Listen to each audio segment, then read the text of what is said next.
Faire cette étude en Afrique où il n'y a pas de masque, pas de traitement, pas de réanimation, un peu comme c'est fait d'ailleurs pour certaines études dans le sida, où chez les prostituées on essaye des choses parce qu'on sait elles sont hautement exposées et elles se protègent pas. Qu'est-ce que vous en pensez? Alors vous avez raison, et d'ailleurs on est en train de réfléchir en parallèle à une étude en Afrique justement pour faire ce même type d'approche avec le BCG, un placebo. Je pense qu'il y a un appel d'offres qui est sorti, il va sortir, et je pense qu'on va en effet sérieusement réfléchir à ça aussi. Ça n'empêche pas qu'en parallèle on puisse réfléchir à une étude aussi en Europe et en Australie. Hey guys, and welcome back to my YouTube channel. My name is Glory Elijah and this is Frankly Speaking with Glory.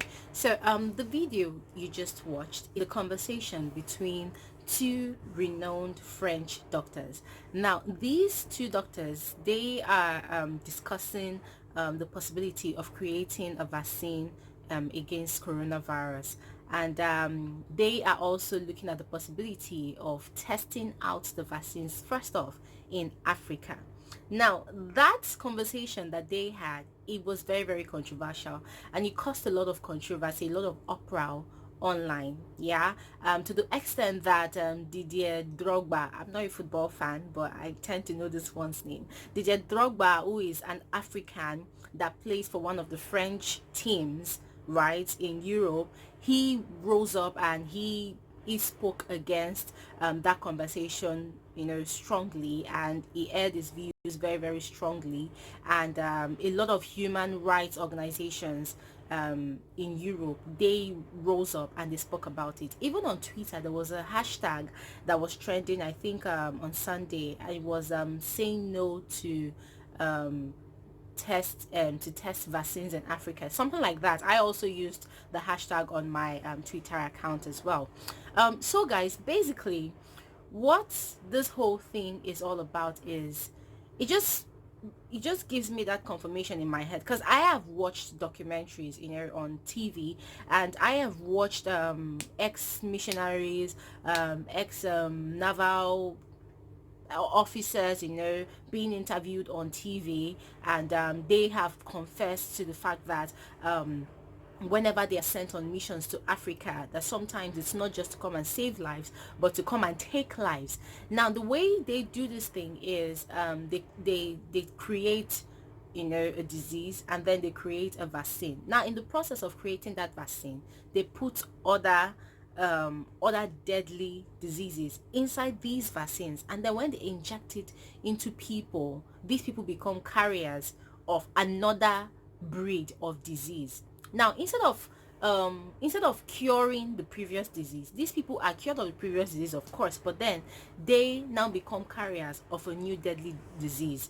There's a particular video that I watched. Someone sent it to me. I'm going to see if I have a link of that video and drop it in my description box as well. Now in that video, this particular ex-missionary is specifically mentioned that during the time of cholera, in the world, that they were sent to Africa to come and give vaccines and blah blah blah. And when they came, the vaccines that they brought had the HIV and AIDS virus in those vaccines, and that was how they were able to infect like a particular percentage of Africans with the HIV and AIDS virus.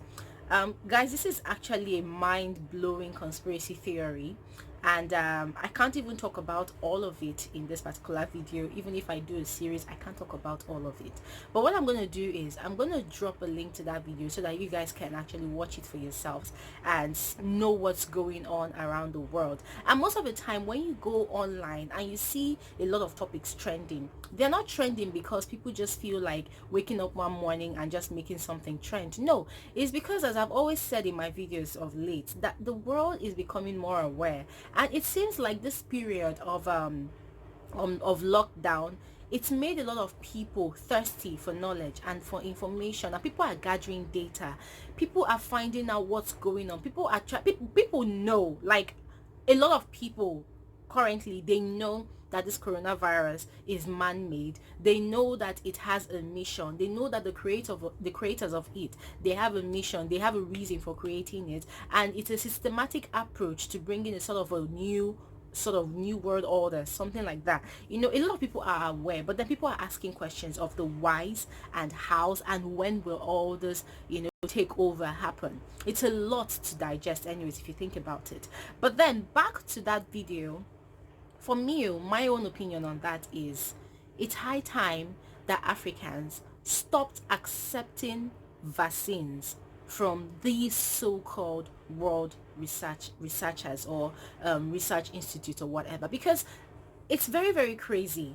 Okay, this is not a case of, oh, we have a particular disease that happened in Africa and it's killing only Africans. Now we're talking about coronavirus. Coronavirus is a global pandemic. It started in Wuhan in China.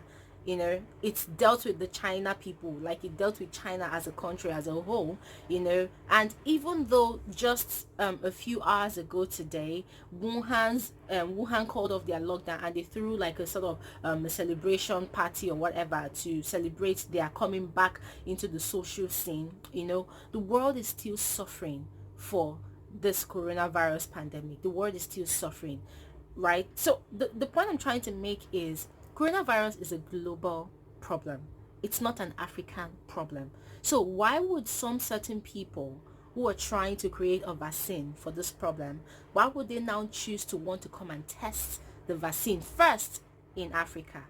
I mean, this is bloody mad. It doesn't make sense. First of all, the virus is not an African problem. It's a global problem. If there is anywhere that they want to first of all test the virus, shouldn't it be where the problem started from? I'm talking about Wuhan in China. Shouldn't that be the first place? Or you are creating a vaccine in your country, why don't you start by testing out the vaccine on your people? If they die, they die. If they live, they live. Why does it have to be Africa? Why does Africa have to be like an experiential laboratory for the world? You know, whenever they create something, oh, the first place they think of coming to dump their research is in Africa. The first place they think of coming to come and see if this thing will work is in Africa. Guys, I think it's high time we started talking about these things. I think it's high time we started having conversations about these things, because it's not becoming funny anymore. It's not. Africans are not animals. The fact that we have black skin, the fact that we are blacks, it does not mean that we are the marginalized ratio of the world, even though literally we are.